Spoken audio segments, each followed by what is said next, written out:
1. So this happened years ago, at the start of 2018. I was around 20 at the time. I'm also a lady. My dad, who I love, is a bit socially awkward. He's not shy. He just will not talk to people.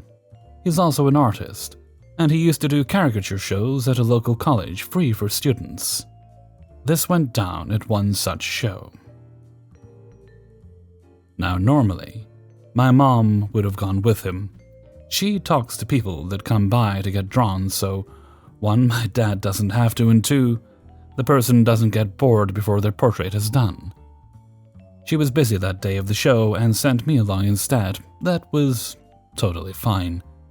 I got to talk to some really cool people my age, and I love hanging out with my dad. Win-win. The day was going fine. Lots of foot traffic. And people were curious, and just about everybody that came by was impressed by my dad's art. Sometimes people would sit down with friends, so all I'd have to do would be brief introductions, and maybe needle out any tiny detail about themselves that they like incorporated into the portrait. I'm a bit socially awkward myself, but even I had a pretty easy time with the conversations. Everything was going smoothly. Cut to my new best friend with the 70s square wire frames, that's right, think Dahmer, that had been lurking in the cafeteria where we were stationed. I had made him for a neckbeard just as soon as I saw him, but didn't think much of it. It wasn't so much his appearance or those glasses, it was more the way with which he carried himself and the fact he was orbiting my dad's booth for over an hour and didn't seem to talk to anybody else that passed through the cafeteria. I pointed him out to my dad because the guy would stare at us at times, and my dad told me he'd been at that college for several years and came to my dad's art booth every time it was there. According to my dad, 70s frames there would always sit down and get drawn and chatter about graduating the next year, but so far hadn't. Okay, nothing wrong with that. Not everyone knows what they want to do. Well, after a while longer, this man approaches the booth and sits himself down. The smell. The absolutely offensive smell of this person. Now, I took classes at this school myself when I was still in high school. I sat in classes with multiple neckbeard types that came in an array of nose hair curling perfumes. I guess I forgot just how dead set against bathing some of them were. As per my work order, I struck up a conversation with him, because it was that or sit in stony silence, while my dad did his damnedest to avoid any eye contact with the guy. After introductions, I said, "What do you do for fun?" I was trying to give my dad a prop to draw, to get this guy out of my nasal passages ASAP. 70s frame shrugged and said, "Read, but also watch TV." "What do you like to read?" "Nonfiction." It was at this point I realized that behind those square, skinny-ass frames, this guy's eyes were straying to my cleavage. When I spoke, he briefly made eye contact, then it was right back to ogling my chest. Like he didn't even realize he was doing it.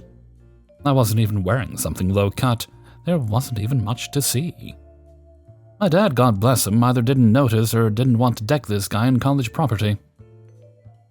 I adjusted my collar as subtly as I could and soldiered on. "Well, what kind of TV do you like?" I was, in all honesty, prepared for a typical neckbeard answer like anime or My Little Pony, both of which I could handle hearing about for the next 3 minutes. But he lit up like the 4th of July fireworks display and sat up so he was no longer slouching. I actually found myself leaning back in my seat. "I love true crime," he said, the same kind of fervor with which you would say I'm adopting a dog. Oh, because he was no longer entranced by my skin but staring intently at me and gearing up for some sort of sermon. He said, "I just like the idea of getting inside the heads of people who commit acts like that. Like, what drives them to that point? It really fascinates me." I would have agreed, even though I don't like true crime, and he was giving me the willies. My dad was not yet done with his drawing. My dad was a man possessed, enveloped in his own artistic little world, leaving me to fend for myself. I settled on telling the guy, I can see how that'd be fascinating. For me, I just like Marvel. But Mr. Wandering Eye cut me off saying, I never understood the public's obsession with the goody-goody hero types, the Superman craze. I never got it. An understandable viewpoint. One I didn't share, but I respected. I said I think it comes from people wanting to have someone to look up to. And he cut me off again with this absolute gem of a line. Well, for people who don't fit that archetype, for people that live on the fringes of society, it's very polarizing. A chill went up my spine like I have not felt before nor since. My only thought was, this guy has bodies in his basement. That or a nuclear reactor in his shower, which would explain the not bathing. I was speechless and terrified. I can't even explain why that out of his behavior and his disrespectful staring, and his ongoing moratorium on bathing, was what pushed me over the edge into wanting to be as far away from this guy as possible. Maybe it was the way he said it. Maybe it was the way he made me uneasy from the jump. It was an admittedly edgelord, too cool for you thing to say, but it had already given me reason to not want to walk to the girls' bathroom across the hall without an escort, and that line just hammered that vibe home. My dad finally finished the drawing and handed it to him. This guy snatched it from his hands, nodded in approval to my dad, without so much as a backward glance at me, walked away. I later told my dad about him staring and what he said, and my stony, silent father got a little red in the face, but all he said was, "At least you won't have to see him again." And I didn't. I didn't see him the rest of that day, and I haven't been back to that school since. That conversation still haunts me, though. I have a few other Neckbeard stories to share, but that one sticks out the most. 2. Howdy, folks. What I have here is a short story of a neckbeard that crawled into my local comic book shop. The neckbeard, Insectbeard because of his reviewer name and for being a general pest, and his mate had wandered into the shop that evening. Hi, welcome to the store. If there's anything you need help with, let me know.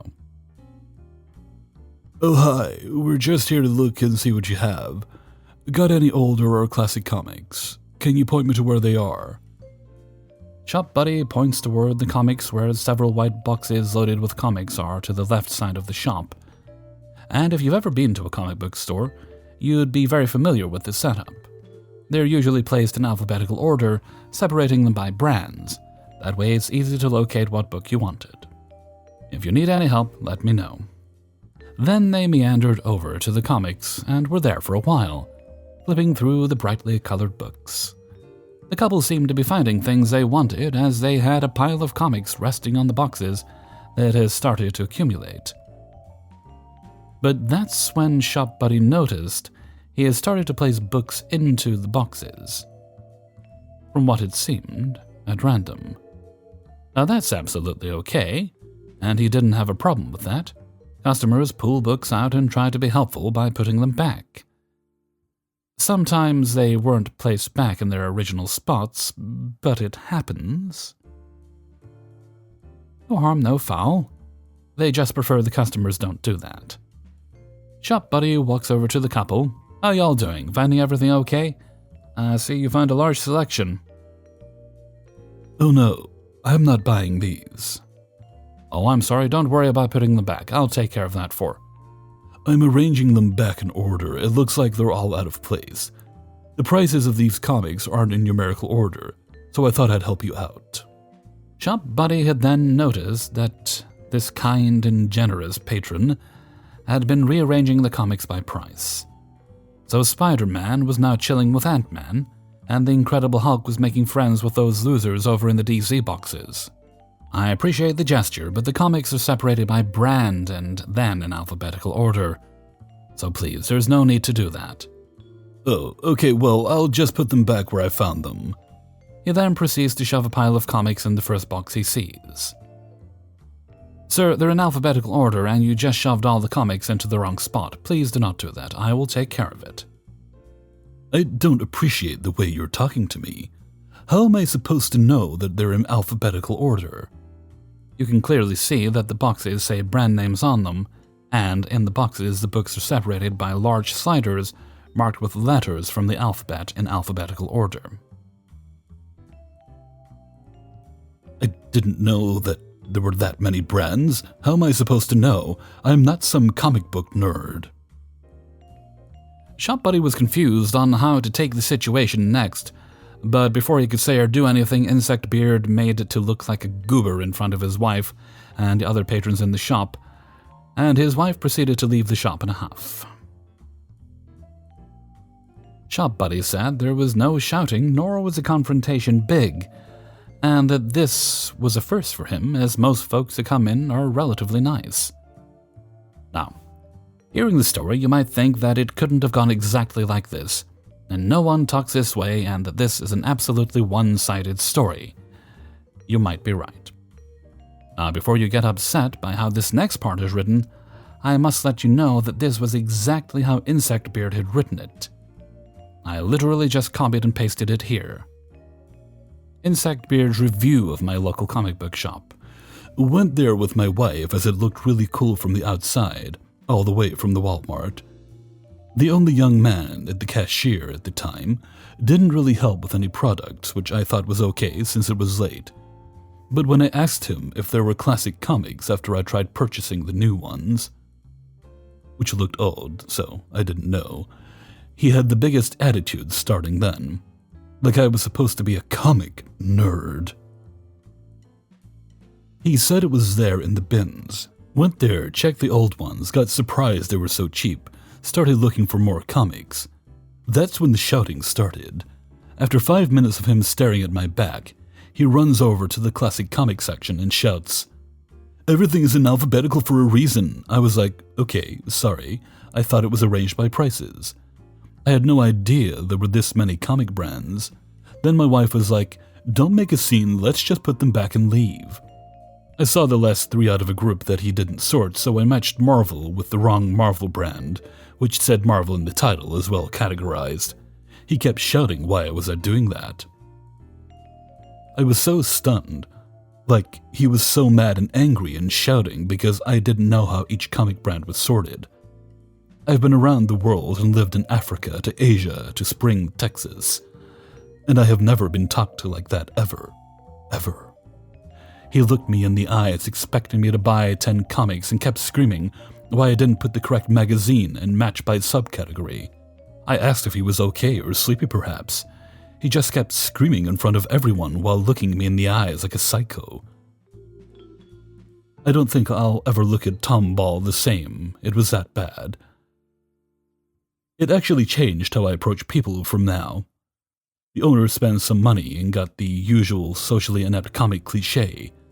There's nice people that are beautiful inside and outside while answering people with a smile. I'll never forget his crazy eyes. Me and my wife were stunned all the way back to Spring, sitting silently. Edit. Cameras don't pick up tones and vocals clear, especially the distance he was next to me, which was close. Yes, it wasn't shouting on top of your lungs, but it was above a nice calm tone. Let's say that's the best reply you come up with. Kinda surprised.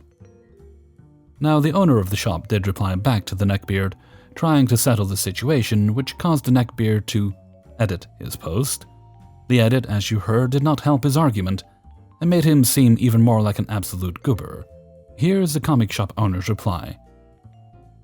Hello, Neckbeard. I sincerely apologize for your experience at the local comic book shop. I want to preface this by saying, this is not to invalidate your feelings of the experience. I 100% believe you felt disrespected, and that is not okay. We will certainly be taking a step to ensure no one feels this way when they visit our store. I would like to take a moment to add some context surrounding what you described following our investigation, for others who may be reading this. After a review of security footage, as well as interviews with some of our amazing regular customers, I can say with 100% confidence There was no shouting or yelling as described here, only being asked to put books back as originally organized. The customers who were in the store were unaware anything had even happened, and the surveillance footage clearly shows the conversation and the threats of a bad review during the engagement. But there were no raised voices as described here. Now to circle back to the main point of your review, you felt disrespected, and there is no excuse to be made of that on our part. We take great pride in our customer service. The fact that you were unable to experience that the way many others have is disheartening, to say the least.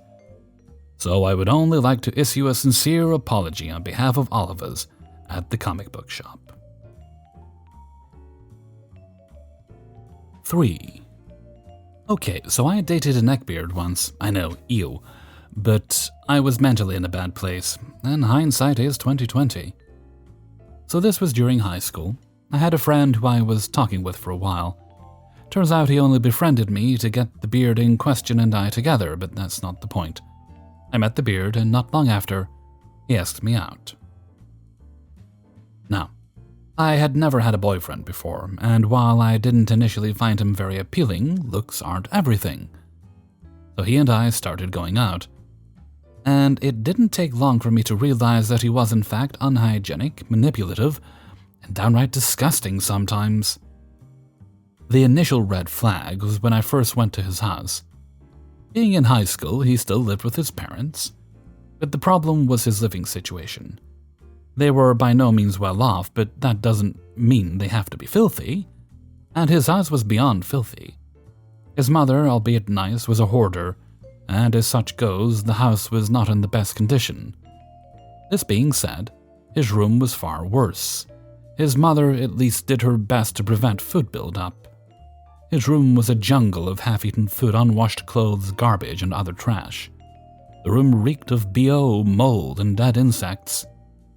I would later find out that he almost never washed his laundry, and always wore the same clothes, always. I have never seen him in anything but black cargo pants, a gray t-shirt, and red jacket. The next red flag came when he showered no more than once a month, if that. He reeked. He had gingivitis, the oiliest hair that one had ever seen, and so much gunk trapped under his nails that often I wouldn't even hold his hand. And of course, the neckbeard, which he kept quite unclean and unshaven. I am ashamed to say I stayed with this beard for around 3 months. His diet was another issue. Granted, I'm no health nut, but his diet consisted of fried chicken, pizza, ice cream, and macaroni and cheese soup. Now, when I say soup, I mean it. Imagine making a box of mac and cheese, but with so much milk that it essentially was just cheesy milk with a few elbows bobbing around in it. Vile. And really, he ate nothing else, except for the occasional Wendy's trip and candy. I enjoy cooking myself and really like to experiment with food, so there was no way I'd just make those few foods, but at the time, he would adamantly refuse to eat anything else. Think toddler style, crossing their arms and pouting. The worst of it, though, was the mental manipulation. During this period, I was severely depressed and struggled with social anxiety. Trigger warning ahead. I frequently thought about killing myself, and would begin to voice these feelings to the beard on occasion. However, as time went on, he would use my feelings as a reason for his own, as in, "Knowing you have depression makes me so anxious. I get depressed knowing you're sad, and it makes me want to hurt myself." I understand that if your partner is sad, then it makes sense for you to also be sad. But it got to the point where I stopped sharing out of fear that he would go on another tirade about how my depressed feelings were making him so very sad. If I did share my feelings, seeking some comfort at times, it would quickly devolve into me comforting him, so he wouldn't be sad about my problems. I do have an actual diagnosis for both social anxiety and depression from my therapist. Again, trigger warning, I used to self-harm. When he saw the scars, he threatened to hurt himself if I didn't stop. This only makes these feelings worse. If you've experienced something like this before, then you know it can make you feel responsible for their reaction. My parents did eventually find out about my mental health issues, thus therapy comes in. I encouraged him to seek it as well due to the depression he had. He had the opportunity to do so, but adamantly refused because, "I just don't want to see therapists that are available with our insurance." It all came to a breaking point when I went on vacation. I was away from him, so we were mostly messaging. It got to the point where I would see his name pop up in my phone and immediately be overwhelmed with a feeling of dread. You should never dread a partner's message. I soon began to realize I no longer really loved him. I loved the idea of a perfect him. This is where I ultimately made the decision to break up. He used the stereotypical lines of, "I don't know if I can go on without you," and "we can work through this." Under normal circumstances, I might have tried to mend things, but he denied every attempt to grow, and it was only becoming challenging to my mental health. I had a friend with me for support, and she helped me keep my very anxious head level, big thanks to her, and thus concludes my beard tale. Or does it? An entire year later, my senior year, he attempted to rekindle a friendship. At the time, I had chosen not to remain friends for the sake of my mental health. However, I found out from him that he had finally gotten help. Of course, this was only after I left. In my mind, I wondered if he was going to try and get me to come back to him. Nothing came of it, though, and I purged the thought from my mind. His attempts at rekindling a friendship, though, were quickly rather strange. We hadn't spoken in a year, so his quickness to physical affections was perturbing. He would poke the side of my head out of nowhere and try to force his still-reeking hugs on me. He never managed to, though. I soon learned from my friend that he was trying to get back together with me. This was a major no in my books, as he had refused to change until I decided enough was enough. I did decline him, but he persisted. At least this resulted in me spending my time in a teacher's room instead of the lunchroom, and creating an entire new group of friends. So hey, something positive can come out of a negative. Here the story finally ends. I most likely left out a lot of conversations for length's sake. 4. I'll start this off by saying I was an LDR, and thankfully so because my life probably would have been in danger if I ever met this guy. I was dealing with depression for a long time and met him on an online game 6 months after I recovered. It wasn't long until he started hounding me to date him.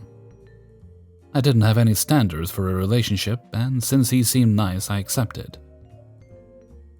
He said he was into cute stuff, and I thought it was fine, until I found out the cute stuff he was referring to was lollies, which are pictures of underage anime girls.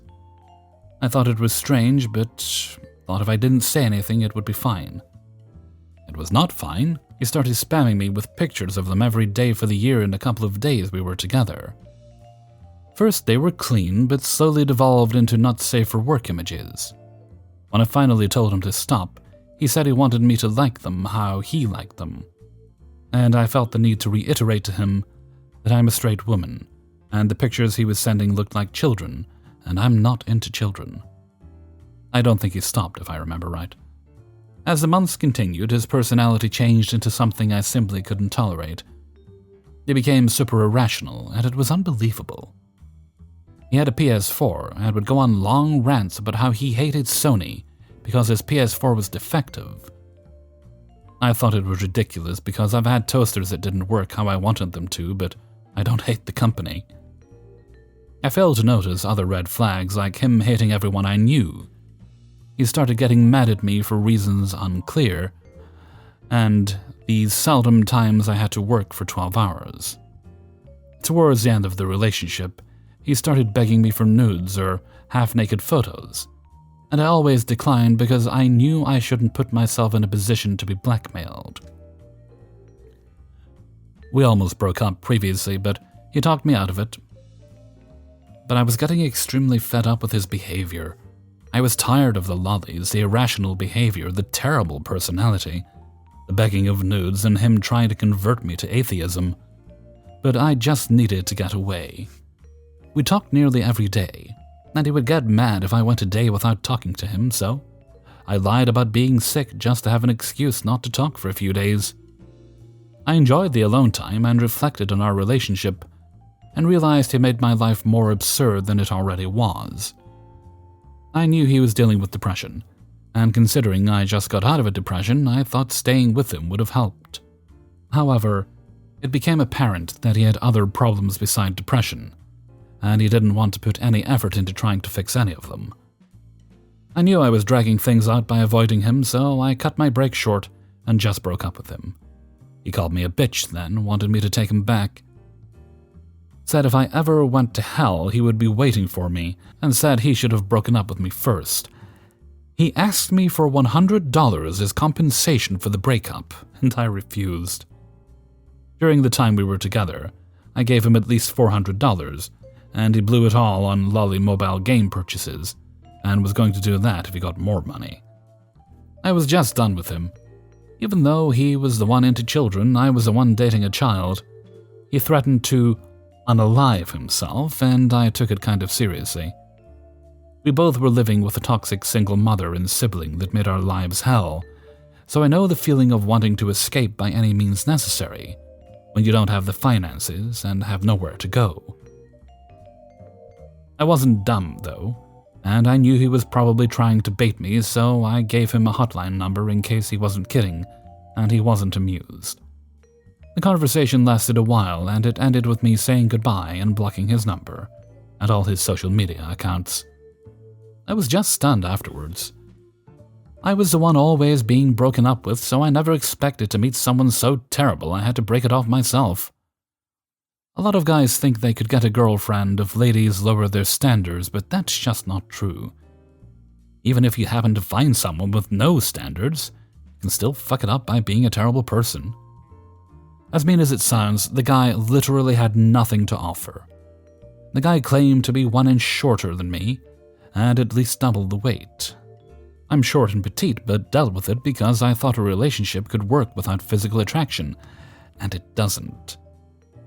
He had no desire to work, go to school, or better himself to move out of his mom's house, had mental issues, and at one point said he needed help but wasn't going to get it, was into gross stuff and was trying to convert me. The crazy part is back then I would have accepted all of that if he wasn't so bad. All I needed back then was one good thing to keep a relationship going, but he had nothing. Even though I recovered from depression, I knew at that time my head wasn't on as straight as I thought it was. I certainly have standards after dealing with him, and now when a guy tells me he's into cute stuff that requires more questioning from me. This happened a couple of years ago, and I still think about him sometimes and wonder if he's still alive. Part of me feels he'll be alive as long as games about lollies continue to be made, but I imagine what would have happened if I hadn't gotten a job and moved away from my toxic family. The idea of living with them forever would not make me enthusiastic for the future, to say the least. Though it really makes me wonder if he's still around. I know I went easy on him during the breakup, and I did this purposely because I feel toxic people don't often change, and the only way to minimize the chance of them becoming malicious is by telling them they didn't do anything wrong, and the feelings just aren't there anymore.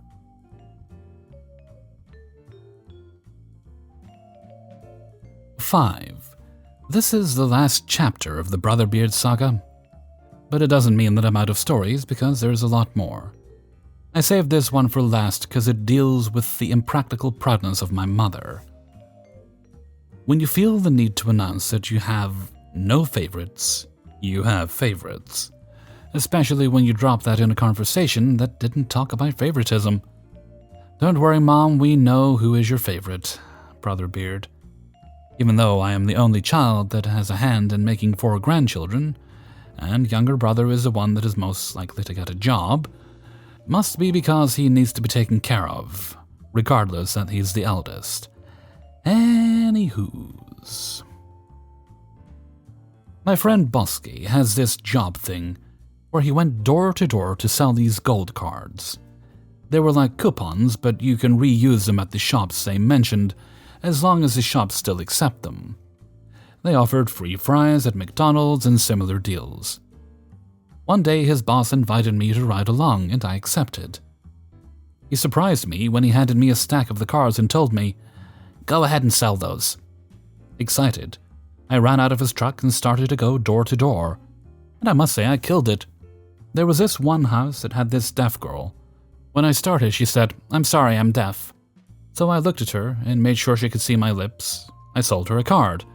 There was this other house where the woman answered the door with a towel wrapped around her naked body. Without batting an eye, I went into the sale. Halfway through, a guy equally naked stepped up and she excitedly explained the card to him. They bought 3. When we were gathering at the meetup, I'd sold more cards than Bosky. He and his boss told me that they would have passed up on the deaf and naked woman, and even more surprisingly to me, Bosky's boss actually paid me. Now I know some of you are thinking, how is this either an iPop or a Neckbeards story? Well, Bosky asked if we could go to the game shop and buy some cards. So I used the money that I just earned to buy myself some Pokemon and Magic the Gathering cards. Boy, my parents weren't too happy about this. They claimed we might have needed that money, and what about your brothers? They could have gone out and earned it themselves, but no. I was forced to hand over the cards that my brothers wanted. So what I did was hide the one rare Pokemon card that I needed for my deck, and let them ravage through the rest. Of course, they took all the rare Pokemon cards, but thankfully they left the Magic cards mostly untouched. I believe that my dreaded Mana Web card was in one of those packs. Fast forward a couple of years when Brotherbeard was in college. He was able to drive himself at this time and handle money for gas. At least that's what my parents thought. He paid for the gas for the car and noticed that he had about $2 left over. So he went over to the card shop and bought a booster for this new game that came out, Battletech TCG. Yes, it cost that little back then. Anyways, when he got home, he sat down with our parents and told them, "I'm so sorry, guys, but when I paid for the gas, I dropped a couple of dollars." My parents understood it was an accident, what could they do? But then a smile grew over his face, as if he was about to take a big bite out of some shit just to gross someone out, and said, "A friend at school thought it was cool and gave me a Battletech booster pack." Hold on. What was 2 plus 2 again? Oh yeah, Brotherbeard stole $2 from us and bought himself some cards. My father lost it, then sent him out of our room, where I was, listening to the conversation, and he told me, "I think they bought it." I ripped into him, telling him that it was the dumbest idea to tell them about the cards, but also that he bought the cards of a game no one was playing at that time. What was the point? So in the end, my parents forced him to split the I can't continue. No, they let him keep the cards. So let me summarize. When I earned the money I got fair and square, I had to give my brothers the cards that I bought with it. When my brothers straight up stole from my parents to buy some cards, he got away with it. So guys, is that fair? For me, I feel like it's not. This is one of the reasons why I didn't want to get a job while I was living with my parents. They would just soak up my money for themselves and Brotherbeard. There is a slew of other instances with favoritism, like how they buy him a whole pizza for himself because it's his medicine, but they refuse to get a Burger King child meal for the Pokemon toys. Hey everybody, Hellfreezer here, and thank you very much for listening to Neckbeards in the Wild, episode 78. And thank you very much to everybody who allowed me to use and sent in stories for use in this video. If you have a story yourself you'd like to send in, please do send it along to kingofthecities@gmail.com. That's kingofthecities@gmail.com. And you can find that in the description of the video. Also, if you'd like to join the Hellfreezer Discord, you can find that in the description also. Unless I forgot to add it. But I'm sure I'll remember. Okay, let me just have a little check. Do we have any shouting outs? For this video, we do not. Okay, and I don't think there's any other business today, so let's move right along to Hellfreezer's question of the day. And today's question is, inspired by one that Donovan sent me, If you were to get a tattoo, what would you get? Personally speaking, I'm not a big fan of tattoos on me. I don't mind them on other people, which works out well because my partner has a few. But I personally just don't feel like I can make that much of a commitment towards something artistic on my body because I'd likely want to change it. Temporary tattoos I can definitely see myself doing. But if I was going to get one, I'd want to get the Enterprise D on one butt cheek and a Romulan warbird or a Klingon like D12 or something on the other, so that when I smushed them together it would look like they were colliding. You might have different, more mature ideas, and that's okay. I'd love to hear them in a comment below. And with that, I'm going to head off for now. So until next time, thank you very much for listening, and take very good care of yourself.